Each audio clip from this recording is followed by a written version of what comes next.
Hey everyone, I'm back. So I hope you guys are doing well this holiday season.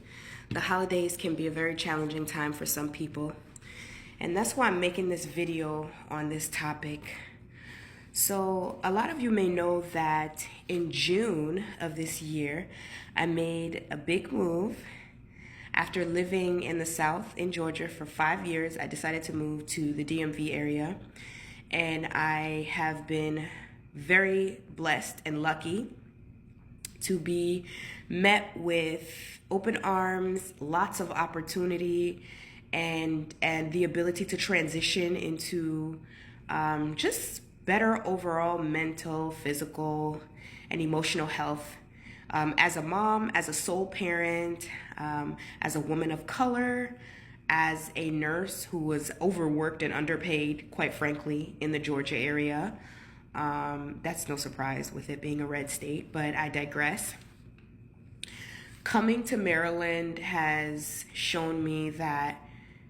taught me that your location actually really matters. Where you place yourself really, really, really matters. And another lesson that I learned is always relocate somewhere considering like the bigger picture, and don't move based on your grief. Don't move based on your emotions. Don't move based on an external factor. And I say this because when I initially made the move to Georgia, it was to be closer to family, and family doesn't always come through the way that you think they will. They'll still be there, they're not bad people, but especially extended family, when it's not like your nuclear family, like your sibling or your child or your husband or, someone that you grew up with, even if it's a cousin, if they're like a little bit, once or twice removed from you, it takes a lot more work if it doesn't naturally happen.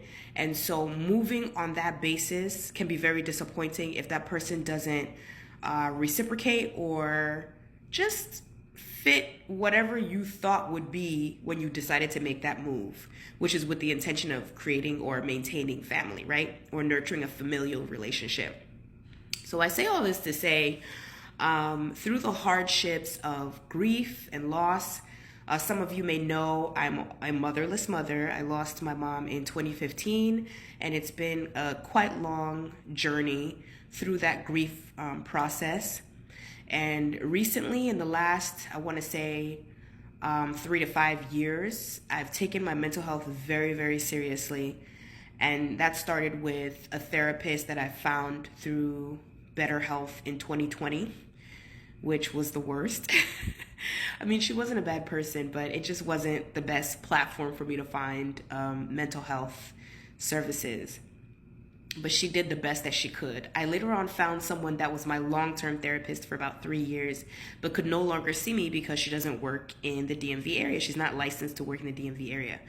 So then began my search when I moved to the DMV area for someone that could help me through this, big transition of moving as a single mom with my toddler, who's 3, and you know how feral they are, right? But I love my daughter so much, and I wanted to make sure that this transition didn't leave any scars for myself or for my daughter. So I began my search. I started off with Postpartum Support International because they're a huge resource for perinatal mood disorders, which I suffered from after I gave birth to my daughter. I also do have diagnosed PMDD, which is premenstrual dysphoric disorder. And those things can be exacerbated when you're going through major life changes and you don't have an ample amount of support, resources, or skills that you've learned and are able to implement when you need them, which I definitely didn't have. So the good news is when I got here, I ended up finding not one, but 2 therapists. Yes, your girl is blessed. I have 2 therapists. And one of them, 2 of them, okay, let me just start this way. One mental health provider is actually a 2-for-1. So when I first got here, I mentioned to whoever that I'm looking for mental health care services because I'm noticing some symptoms and I want to retry some medication. Backtracking a little bit, in 2023, when I was initially diagnosed by my primary care physician, they ordered fluoxetine for me just to get through the, up and down of the jobs and juggling a toddler and just some financial strain, right? And I tried fluoxetine. I did not like how it felt at all. So one of my goals was to get with someone, a psychiatrist, who could narrow down what would be good for me to take. So therein comes Johns Hopkins. And Johns Hopkins signed me up to have an LCSW, or I think an LMSW. She's amazing. I love her. I don't want to say her name because I don't know if that's allowed, but she's the best therapist ever. She's a Black woman like me, and she's helped me tremendously in the last 6 months. So that's that portion with Johns Hopkins. And then the other portion is where you see a psychiatrist and then they talk to you about your symptoms and figure out what medications they want to put you on, right?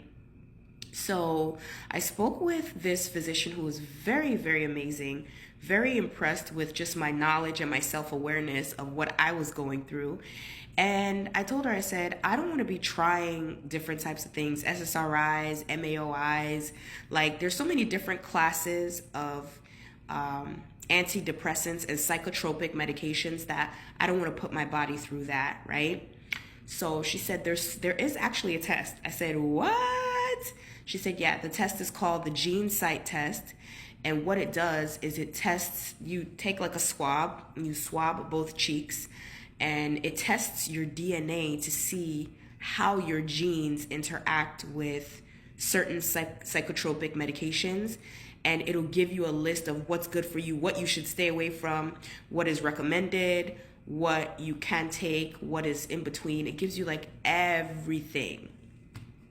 It even tells you, like, I've never been a smoker, but if you've ever been a smoker, it'll tell you what to take or what to stay away from if you've ever been a smoker. And I was thoroughly impressed. So she thought it was going to take weeks. It came back in a couple of days. And my test results mention that the reason why I reacted to fluoxetine is because it's on the list of medications that doesn't go with my genetics. So she decided that she wanted to put me on Prestige. I was like, hold on, that's desvenlafaxine. I said, hold on, I don't know if I'm ready for that. Have people taken this, yada, yada, yada. But the funny thing about everything is that because I knew it was going to take some time for them to find a good fit for me, I went ahead and I started taking saffron. Saffron is a miracle herb, okay? It has neuroprotective properties, is good for your mood. It can help with issues like PMDD, cyclical mood disorders, anxiety, depression.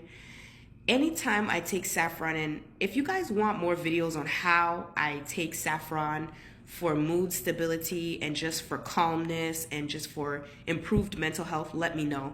Because I have a whole process on how I do it. I crush the saffron. I put it in my chamomile tea. At times I put it in my green tea. At times I sprinkle it in some rice, depending on what dish I'm making. I'm very creative with it, but I incorporate it into my meals so it gets absorbed better and it lasts longer.